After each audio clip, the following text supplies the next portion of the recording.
Okay, Hamlet Broken Down, Act 1, Scene 2, lines 1 to 16. In Denmark, the old king has died, and his son Hamlet is very upset about it, especially because his mother has married the new king, Hamlet's uncle, or the old king's brother. So we've had a funeral and we've had a wedding, and very close together, less than 2 months. So this speech from the new king is precisely about that, the funeral and the wedding in rapid succession. And it begins, "Though yet of Hamlet, our dear brother's death, the memory be green." Meaning that Hamlet's grief and sadness is fresh. It's still new. It is green. Think of springtime where everything is fresh and new and the color is green. It's that spring green. When it comes to summer, it's brown, So green is also used later in this play to describe Ophelia. To basically describe Ophelia's naivete when it comes to Hamlet and her thinking that Hamlet has deep feelings for her. Her father calls her a green girl. This implies that she is again like springtime. Think of a newly hatched chicken out of the egg, a little chickadee. She's like a little chickadee, she's a green girl. She's so naive, believing Hamlet's words of love. "Though yet of Hamlet, our dear brother's death, the memory be green."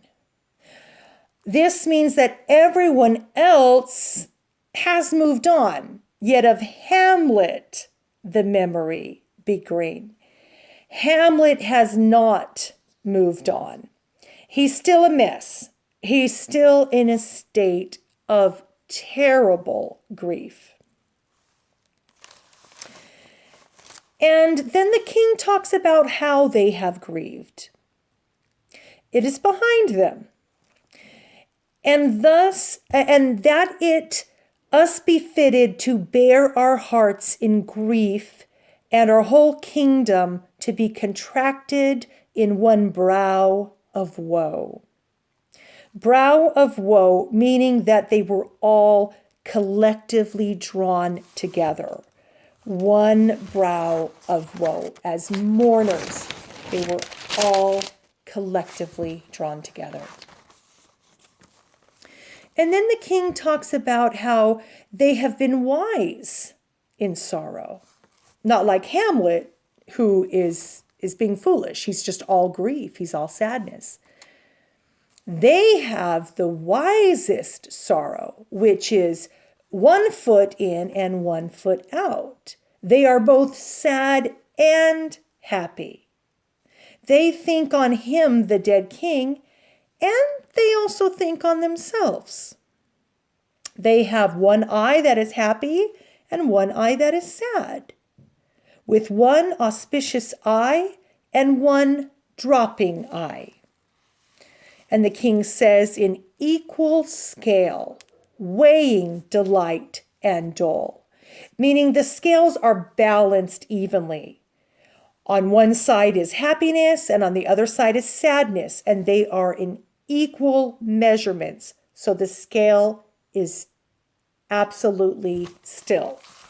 Equal weight, weighing delight and dole equally. And so what does that look like? It's a defeated joy, meaning that it's both happiness and sadness at the same time. It's mirth in funeral, meaning a happy funeral. And it is dirge in marriage, meaning that the marriage was of a mournful, slow, or solemn quality.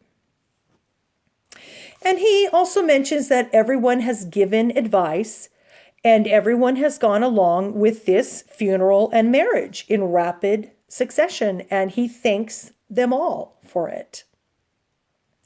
And lastly, he also mentions that his now queen was once his sister-in-law. Therefore, our sometime sister, now our queen.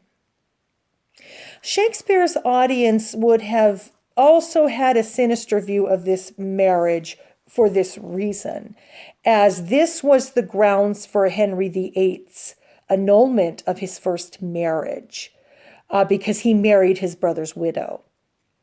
And in Leviticus, this is described as incestuous.